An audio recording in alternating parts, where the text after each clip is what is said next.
Malam Adnan. Malama, ke riga kin sani idan na doso gidan nan aje sunan malintan nake yi. In sa shi a gefe in dawo almajiri saboda mai gida da matar gidan duk malamai na ne a gabana suke.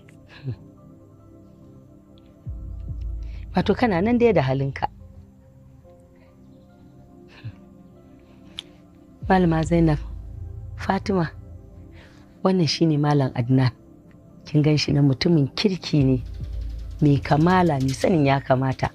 Amma fa akwai wani abu guda ɗaya wanda ya gaza, wato zumunci. Kin gan shi na tun da ya makale a Abuja, yakan ɗebi lokaci ma bai leƙo mu ba sai yau. To malama, banda abinki ai yanzu gashi na dawo. Ni in so ake ma in tari a gidan yanzu gaba ɗaya sai in ɗauko akwati na in shiga ciki. To shi ke da hakan ma yayi. Barka da zuwa. Yawwa barka.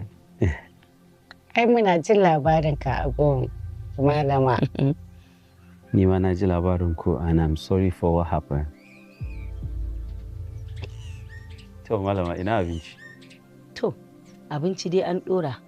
Amma bai karasa ba, saura kaɗan jira shi. Kai kaji, ai ya kamata a ce abincin nan jira na yi ba ni in zo in jira shi ba. Kin dai san muhimmancin abinci a rayuwar ɗan adam.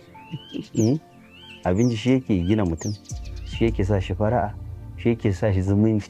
In aka ce nan gidan akwai abinci sai kin ga kowa ya zo. In ko babu sai kin ga kowa ya tafiya. Yana da ban dariya. Ai wannan da kika gan shi yana da ban dariya kwarai da barkwanci. Dan ma ya rage saboda wata kaddara da ta same shi.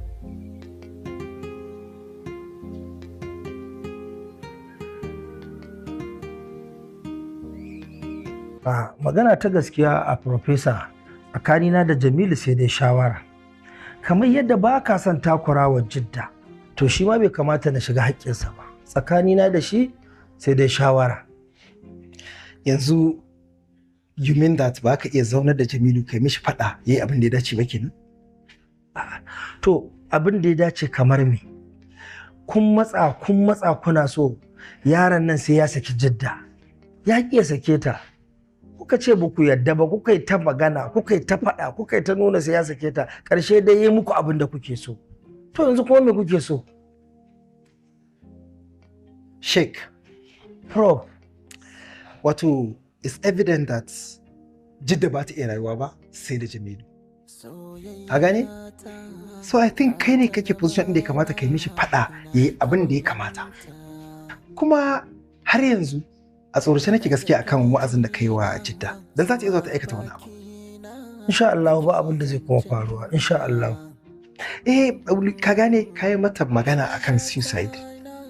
Naji ta fahimci wannan.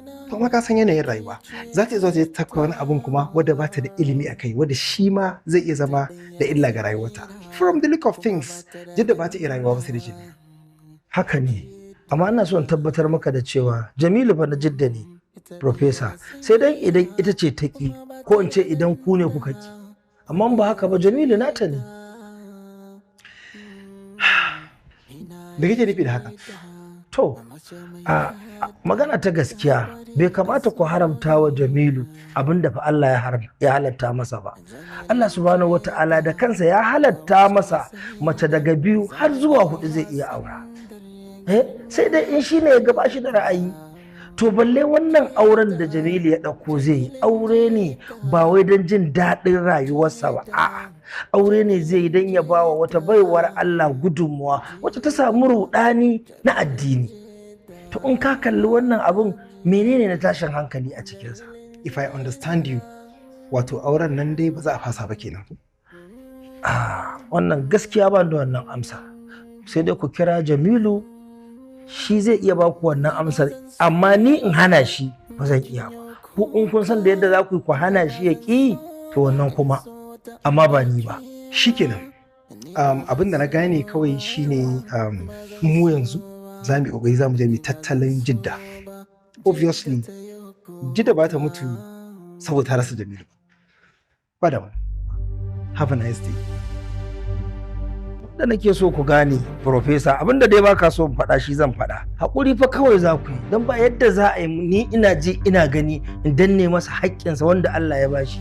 Wannan ba adalci ba ne. Adalci shine yadda ku kuke so ta abin da ya kamata shi ma ku bar shi. Amma yi mutane ku kawai ba za ku yi ba wani gudunmawa ba, kawai rayuwar ku ita ce rayuwa. To amma za ka iya ƙin karɓar rashawa da cin hanci, sannan kuma duk inda kake za a bi ka da shi. Gaskiya ne. To abin yanayin inda nake aiki ne da kuma yanayin garin, kasan system ɗin yadda yake, kuma ni ban yi sa'a ba wajen samun wanda yake sama da ni. Ka riga ka san ina aiki ne a wajen da muke rijista ko ƙungiyoyi da kamfaninnika. To kana zaune an kawo maka aiki da ya kamata ka yi na ƙarami, sai babba ya zo a yi taka haye a ce ka ajiye na ƙarami ka yi na babba, a ce za ka baka wani abu. Shi wanda yake sama da ni ɗin lokuta da dama zai nemi a ce sai an ban wani, ko na ƙi karɓa zai karɓa da sunana. To waɗannan abubuwa suna ɗaya daga cikin abubuwan da ya sa gaba ɗaya garin ya fita mun daga ka wajen aikin ma na ji ba na son sa. Sannan ganin bayan wannan dalilin Adnan, ina ganin za a sake samun wani dalilin. Ya yi malam, wannan shi ne kawai. Ko wani dalili?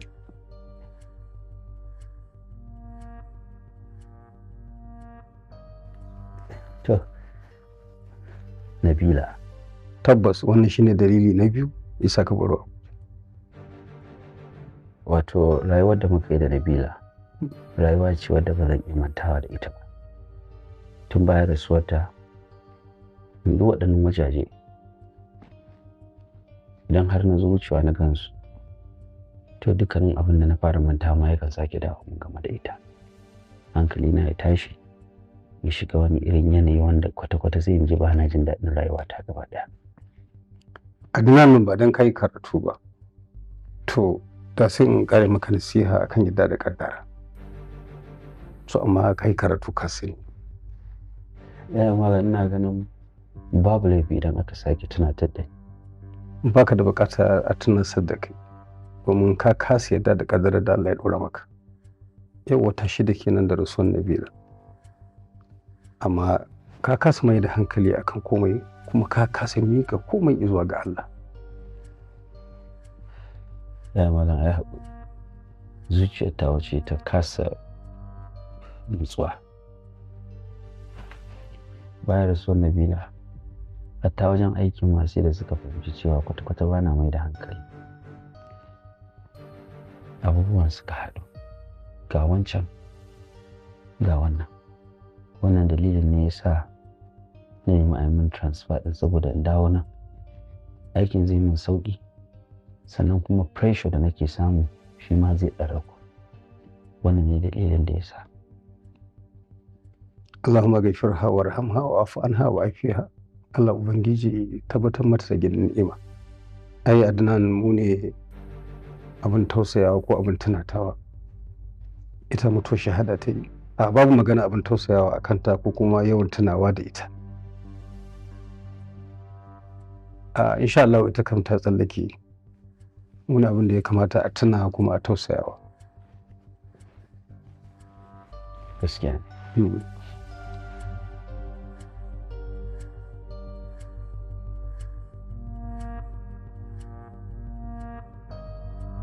Yayi Jamilu, don Allah ina roƙonka, ka yi haƙuri ka mai da anti Jidda ɗakinta. Na san wannan roƙo ne waɗanda iyayena ba za su iya yi maka ba, amma ni Hamida a matsayina na ƙanwar Jidda kuma 'ya a gidan Prof Nuri, don Allah don Annabi ka yi haƙuri. Na san ka yi haƙuri, ka jure abubuwa da yawa, amma fa ka sani cewa ita ma Jidda babu wanda take so fiye da kai a duniyan nan. Haka ne, amma ina so ki sani, Jidda fa kishi na tafi yi a kan son da take yi, saboda a yanzu haka da zan faɗa mutu, tsab Jidda za ta tashi ta ware ta ci gaba da rayuwarta hankali kwance, ko da ko ba za ta ƙara aure ba. Haba yaya. Allah wallahi na gaya ma. Ka san babban bakin takaicin Jidda shine yau ta mutu ta bar ni in auri wata matar, shine abin takaicinta. ko wannan yunkurin da ta yi shi ne kawai saboda ta gwammaci ta mutu da a ce tana raye na auri wata. Yaya, amma fa ka sani cewa wannan al'amari da Jidda take fama da shi ba fa son ranta bane. Allah ne ya dora mata. A'a, masifa ce dai ta daura wa kanta da kuma wani tunani da aka daura muku akai wai cewa idan namiji zai ƙara aure kamar wani tashin duniya ne za a yi. A'a yaya, Hamida ba haka take ba saboda ita ta daban ce. Haidar kake ko menene? Please, you know nothing about me, so stop interfering. Ka daina samun baki. Ma bar magana na ga abba nan zuwa. Ba gida za mu tafi daga nan ba? Ni babu inda zan je ina nan.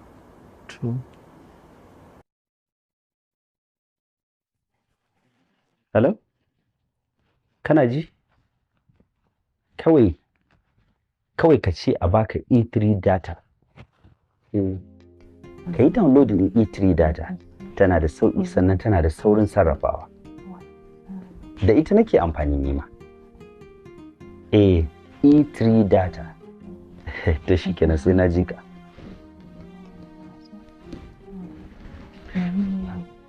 Malama Fatima. Assalamu alaikum, ban yi miki sallama ba. Wa alaikum assalam, sannu da zuwa. Yawwa, sannu da ƙoƙari. A wace sura kike? Suratul Mudaththir. Masha Allah. Kina nufin kin haddace na baya kenan? Na dai karanta kuma sun zauna amma kuma waɗanda ba su riga sun nuna ba. So what about the translation? Idan na gama karantawa, I go through the translation so I know the meaning. Masha Allah. Ayyaya malam, tun a waya ya bani labari. Da farko na ji baƙin ciki sosai. Daga ƙarshe kuma sai na ji daɗi. Alhamdulillah. Ina mama? Yanzu ta shiga ciki. Oh, okay. To shikenan zan tafi amma zan dawo anan zan yi dina. Tunda gidan na mai ai ba nisa sosai. It's trackable. You can actually. To ai banda abinka ai ina ganin Maghrib din ma ai ta kawo jiki ko? Me zai hana ka tsaya ka ci abincin ka in so sai ka tafi abinka ko?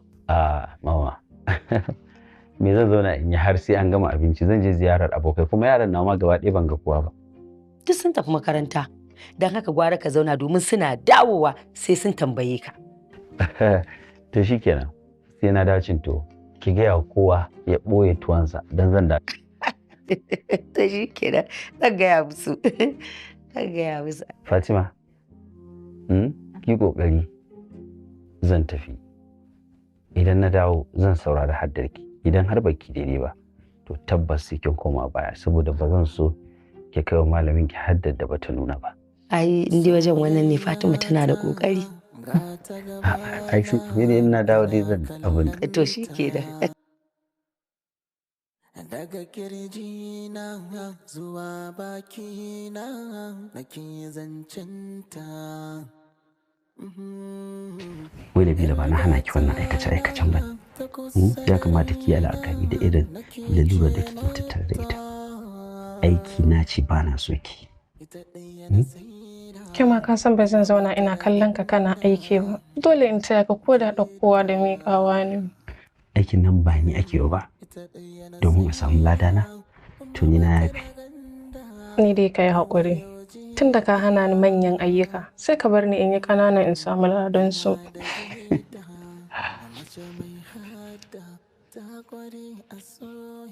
Ya, na yi kyau? Ni ake tambaya ko madubin.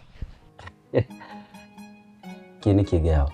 To idan ni ake tambaya, ka juyo a kalle ni. Wow, handsome. I love you. I love you more. Na so zan fita.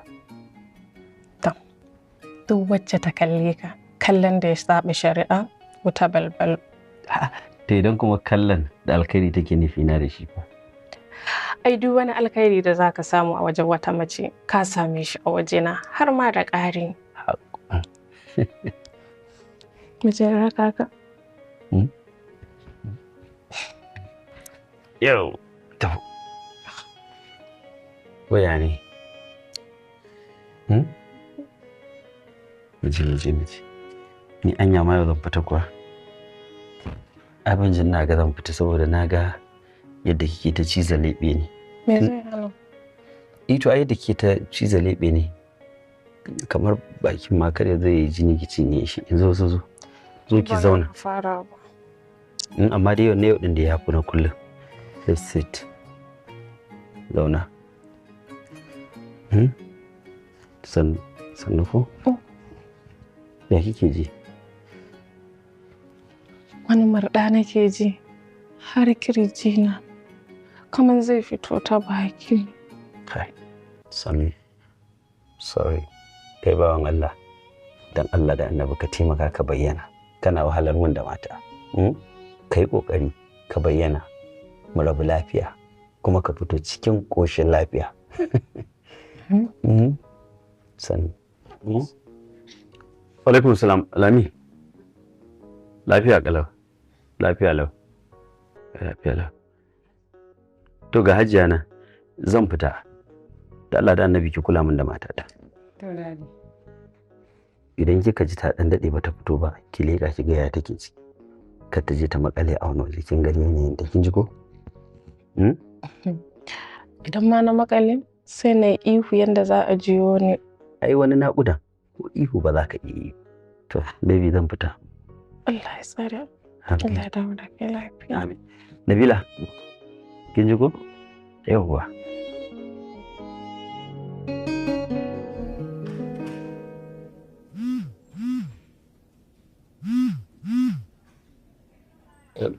Hello, Lami. Okay. To shikenan ga nan zuwa. Yanzu. Yau. Aha. Allah wai. Lafiya kuwa? Rabiu, an kira ni daga gida, matata Nabila ta fara naƙuda. Saboda haka zan bar abin da nake zan tafi. To masha Allah, Allah ya sauke ta lafiya. Amin ya Rabbi. Da Allah a kula. Ni zan je sai abin da ya kamata in yi sai ka ƙara sa. To shikenan. Allah ya tsare. Amin ya Rabbi. Allah ya tsare. Amin. Lami, da Allah ki maza ki buga wa Buhari kofa, na san yana nan bai fita ba. Lami ki buga sosai mana. Saboda na kira shi ne bai dauka ba. Yau gashi nan ma yana kira na. Yes. Buhari, da Allah a taimaka min. Nabila ce take lebo. A dauke ta dan Allah a kai ta nan asibiti. A nan asibitin ugonmu nan take zuwa tinata. Da Allah a taimaka min. Ga nan zuwa ni ma. Okay. All right. Aha.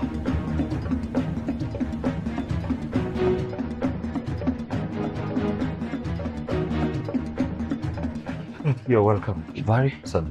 Ya ta sauka? Wallahi ba sani ba. Saboda tun ɗazun aka shiga da ita kuma kaga har yanzu ba mu samu news ba. Yanzu to ya jikin nata? Kakan manta fa ba wai issue ne na rashin lafiya sosai ba. Magana ne na haihuwa. Very soon za mu samu good news. Kuma I believe very soon za mu ji kukan jariri. Ka gane? Ka zauna, sit. Zan iya zama ku. To samu wuri kai kan mu jira good news ɗin kawai. Ba wani. Zauna, zo ki zauna ba komai. Zauna kawai. Fitar da hankalinka, ka gani? Suwa suka kawo Fadila Abdulrahman? Ni ne. Mu ne. Amma kai mijinta ne ko ɗan uwanta? Ni mijinta. Ba za ta yi haihuwa da kanta ba. Dole sai an yi mata tiyata saboda kar mai take risk. Ka shiga wannan ofis ɗin ka sa hannu. Saboda yanzu haka an riga an fara mata aiki saboda a samu a yi saving ɗin rayuwanta da kuma na ɗanta. Are you telling me? Sorry sa, ka hanzarta ka je ka sa hannu, ba mu da lokacin batawa.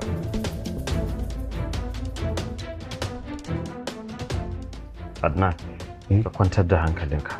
Mu je kawai ka sa hannun nan. Buhari, kana nufin ni zan sa hannu a yi wa Nabila tiyata? To nawa aka yi? Ina da yaƙinin yau a asibitin nan kawai an yi wa mata sama da 10 tiyatan haihuwa. Kuma lafiya lau. Bari in gaya maka wani abu. Su kansu likitocin nan yanzu sun fi so ma a ce tiyatan. Saboda ya fi sauƙi and with less risks. Kawai mu je ka sa hannun nan kawai.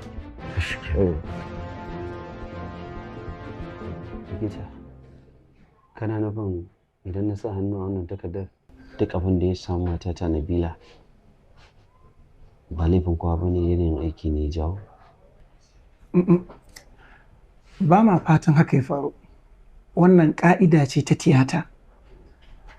Wadda idan mutum ko da a kunne za a mar aiki ko ido, ko da wani ƙaramin ciwo za a cire masa ya tashi ya tafi, wannan ƙa'ida ne sai an cika. Wannan shi ne. Wannan haka yake.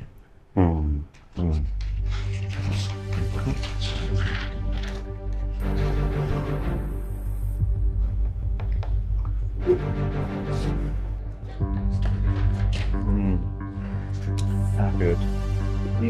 Ko fasa aikin ne? Sai haƙuri.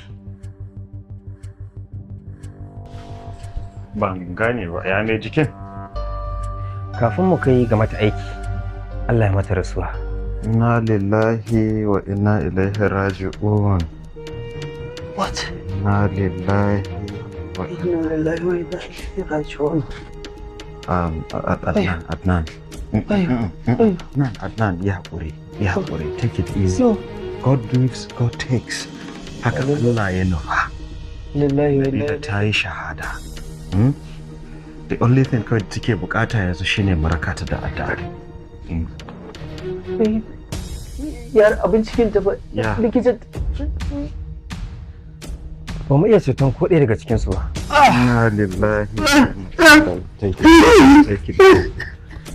Ya haƙuri Adnan. Haka Allah ya nufa. Ƙarshe ya yi kyau. Sit down.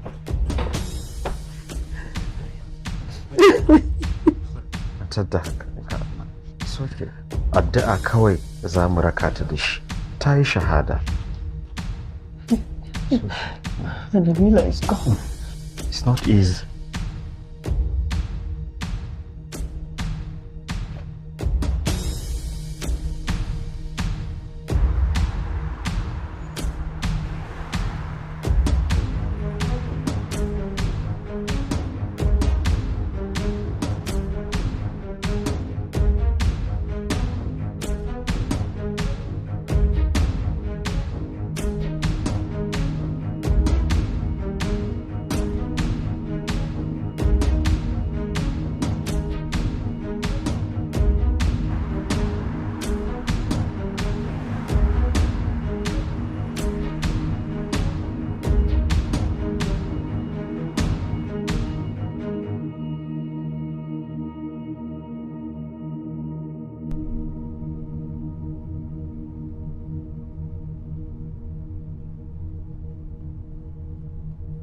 Ka kula fa.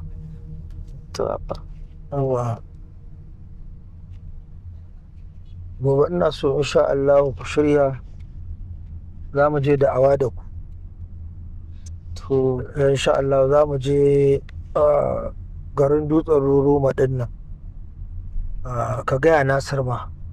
Saboda ina so kuma ku fara fita da'awan nan. Shi Jamilu ga halin da yake ciki. Ga matsalolinsa na kasuwanci. Ga kuma matsalar iyali ta hana shi sakat.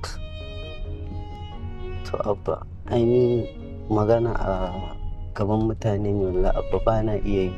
Sai dai ko in tsaya a gefe in dinga ja maka baki kai kana fassara abba.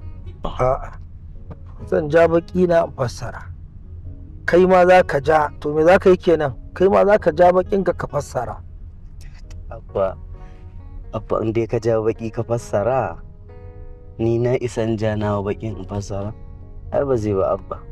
Ai kawai zan koma gefe tunda zaka ja baki mu koma gefe mu rike ɗan littattafan mu, in ka ja sai muna Allahu akbar. Malam Aliyu kenan. Ni a cikin ku ban san wanda zai gaje ni ba. Yayanku matsalarsa ta kasuwanci ta sha kansa ga matsalar gida. Kai kuma wai ba za ka iya magana cikin mutane ba. To, wataƙil ƙanin ka Nasir, shi na ga yana da hazaƙa, a mamakin Allah ya yarda shi zai mai gurbi na. Ai abba Nasir ma zai ma iya yi shi, zai iya yin magana saboda shi dama ɗan kan zagi ne, kuma haddasa mata ma fitawa ƙarfi. Ni dai boko ne abba, ka san dama shi ba bai isa ba a nan gurin. Ƙwarai. To shi kenan ai sai a bar shi ɗin, tunda shi yake neman albarka kai ka fi son ka taɓa taɓan waya ka fi iya Facebook da aikin Allah ba kai a ciki.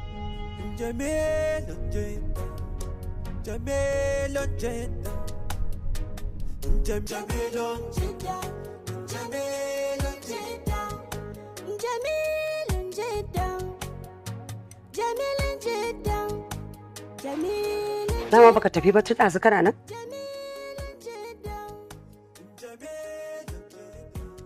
Wallahi ba zan iya tafiya ba ne mu. To wai kai kan me kake a nan ne? Ka tafi mana. Dadi so nake in ga yadda jikin Jidda zai kasance. Shi yasa ka fa sake ta. Menene tsakanin? Why do you have to waste your time? Duk da haka dai suna ganin ba zan iya tafiya ba, zan so in ga halin da Jidda za ta kasance kuma ba na so ta mutu akan wannan hanyar da ta hau kai. Don't worry, Malam ya mata nasiha kuma ta gane kuskurenta sosai kuma ta yi nadama, kada ka damu. Duk da haka mami wallahi ba zan iya tafiya ba. Wai yanzu kai kana son ta haka dama? Amma ka sake ta?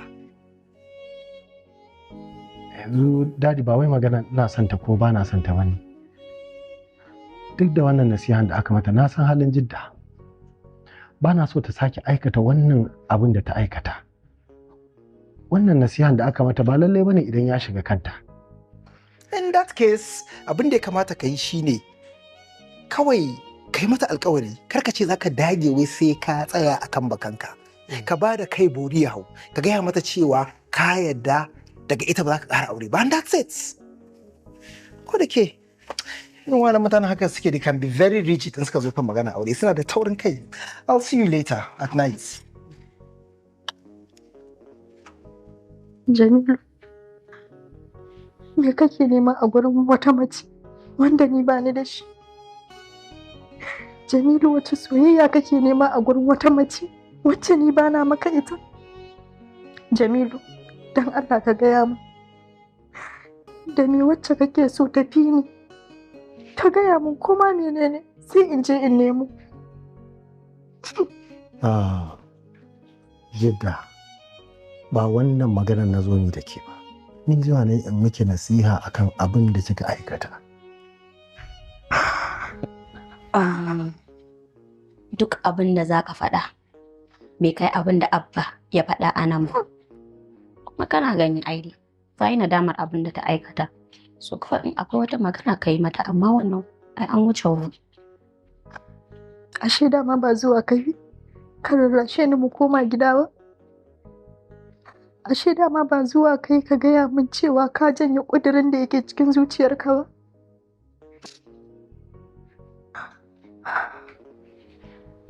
Allah sarki Jamilu.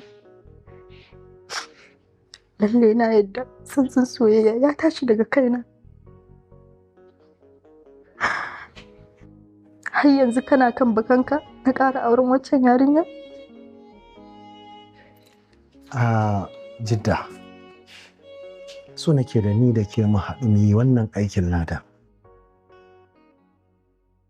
Idan maganar soyayya ta ce, ina so ki sani duk duniya ban taɓa ji ina son wata mace sama da ke ba. Ita kanta wannan Fatiman da kika ga ina ta kaiwa da kawowa, so nake in tabbatar mata, in nuna mata cewa ba haka musulmi yake ba, ba haka musulunci yake ba. Dakata Jamilu. Lalle na yadda kana so in mutu da bakin ciki. Yaya Jamilu, please ka yi haƙuri.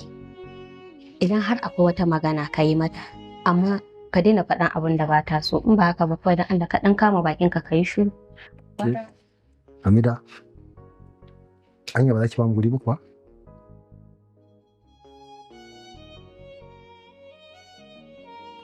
Please Jamilu, ya isa haka. Addu'an da nasiha da mahaifinka ya zo ya mata, ya isa haka. Jidda ba ta bukatan ganin ka yanzu. Dan Allah da adabi, ina son ka bata dan wani lokaci ba tare da kawai gonan ba. I hope you understand. Shikenan. Allah ya baki lafiya Jidda. Amin. Jamilu, ko da guba ba ta kashe ni ba, soyayyar ka da nake yi da kishin ka da nake ba za su taɓa bari na in zauna a duniya ba. Me yasa ba za ka yi haƙuri ka zauna da ni kaɗai ba? Saboda ba zan iya canza kaddara ta bane.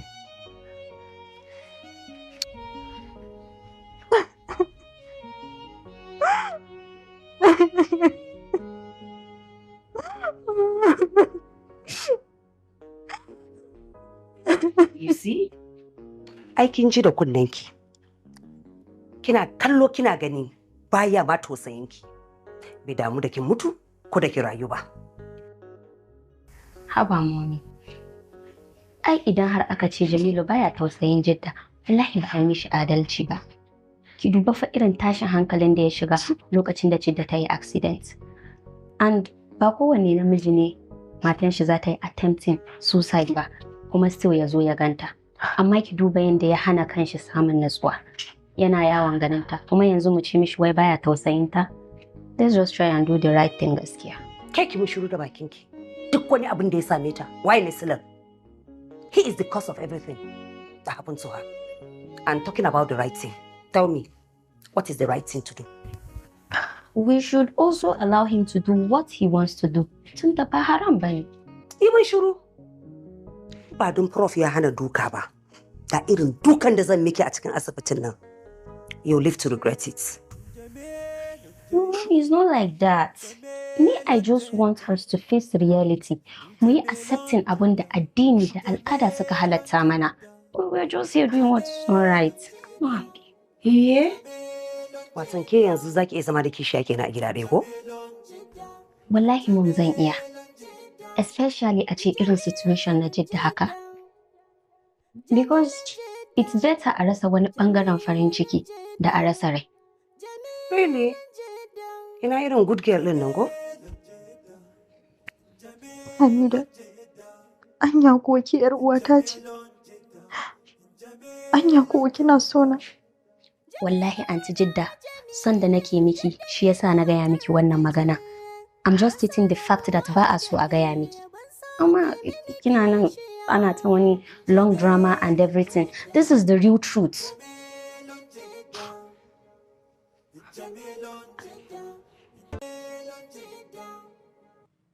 Ka aikata babban barna Sa'ad. Kamfani ba za ta taɓa yafe maka ba. Ranka daɗe, ai haƙuri don Allah, a ɗan bani lokaci kaɗan. Wallahi zan da komai. No. Karka kuskura ka fara neman taimako daga gurina. Dole wannan kesin sai na mika shi zuwa ga shugaban wannan ma'aikata.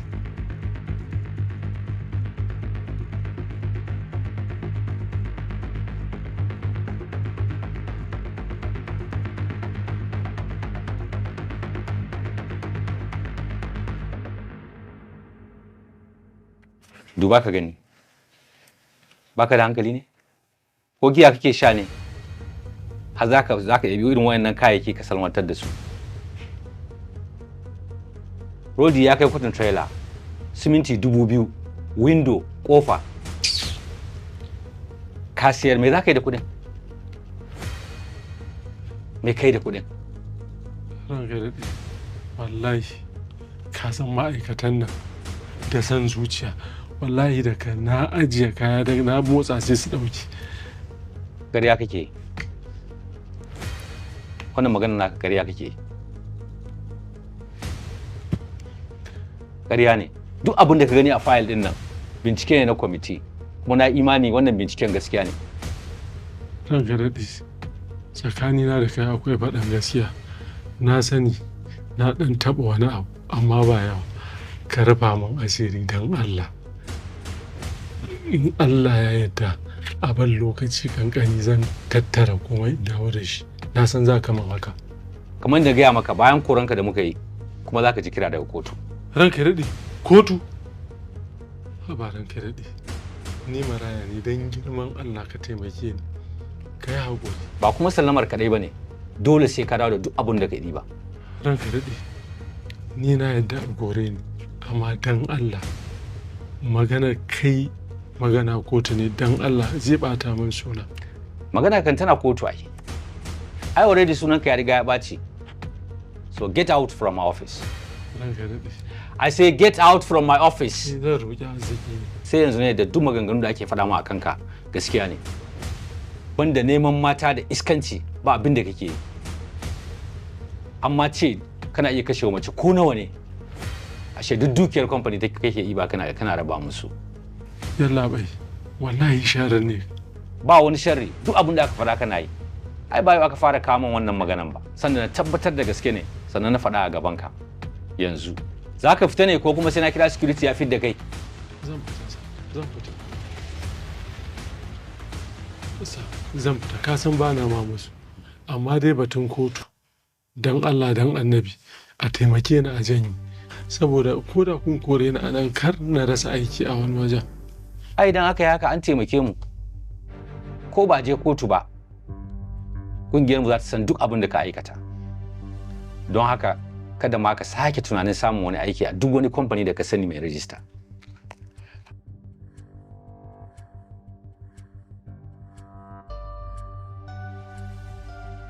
Ba wani abu da taimako da za'a ba wani taimako da za'a maka. Ka fita min daga office. A duba mun gobe na. I said get out from my office.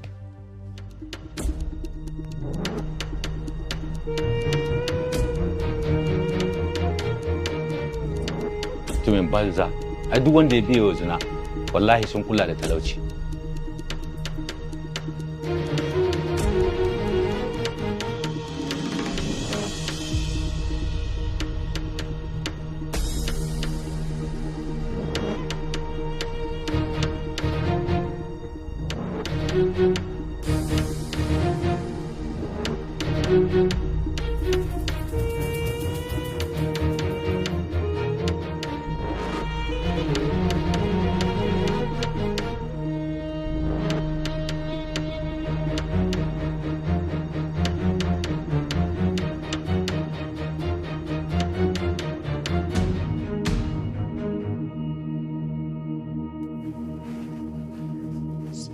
alaikum.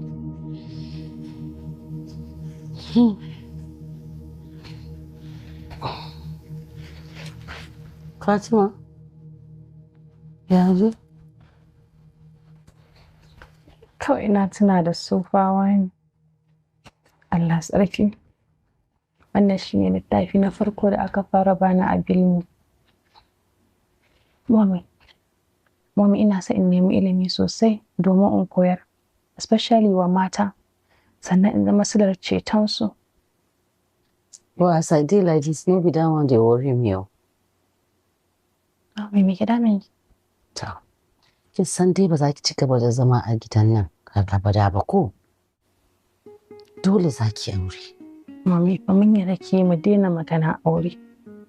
Ba zan daina, Fatima. A cikin wayannan mazan, kin ga ko wannan mijin naki na da za ki koma gidan shi ko wani daban, amma ban da wancan mijin wannan matan fa. Mami, wallahi ina tsoron gidan Nasirin. Amma ai mamansa ta yi regretting. Wasu a ta yi nan tana kuka maman Nasir. Ba haka ba, kuma Nasir ɗin nan ai yana da kirki ko? Haka ne Mami, Nasir yana da hankali. But I don't know. You don't know what? Mommy, it's like my heart is inclined to Jamilu. Ina san shi. Kina so ki kara jefa kanki a cikin wata matsala, Fatima. You want to put yourself in trouble again. Mommy, mun bar magana auren ma yanzu.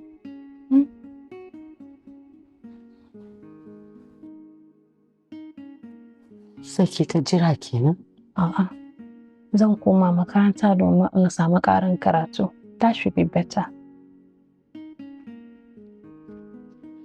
Jidda na ke ce mahaɗin ruhina, ki zauna mu jaddada ƙauna, ni buri na jidda mai zauna babu kwanto. Thank you. Jidda. Na'am dare. Dan Allah akwai abin da nake so ki min. Idan kika yi min wani abin ki ga mai man komi. Kin san me nake so da ke? Ki manta da Jamilu. Ki kamar ba a taɓa mahalittarsa ba a duniyar nan. Kin gane ko? Look, you need to understand that there are so many handsome young men with a bright future that are ready to take you in as a wife. Ga su nan ko'ina da ko'ina. Masu aji, masu kuɗi, waɗanda za su yi miki abubuwan da shi Jamilu ba zai iya miki. Ni fa dadi ba rabuwa da Jamilu shine matsalan ba. Wallahi zan iya rabuwa da shi. To idan za ki iya rabuwa da shi, me zai hana ki? In rabu da shi in bari wata ta rayu da shi shine babban matsala. Dama ni wallahi na san anan problem din yake. Did you hear that? Yanzu me kike so ne? Ni a taimaka a roƙa min shi. Ya rayu da ni kaɗai ba wata mace da za ta shigo gidansa. What? Huh? Ni? Zan je in roƙa miki? Did you hear that? I think I have contained so much from you. Karki manta. Do you remember the embarrassment at Sheikh's residence? Yes. When one of his boys took me and I was wobbling on his shoulder like a fish. The embarrassment at the police station when I lost the case and the mimicry and mockery on social media.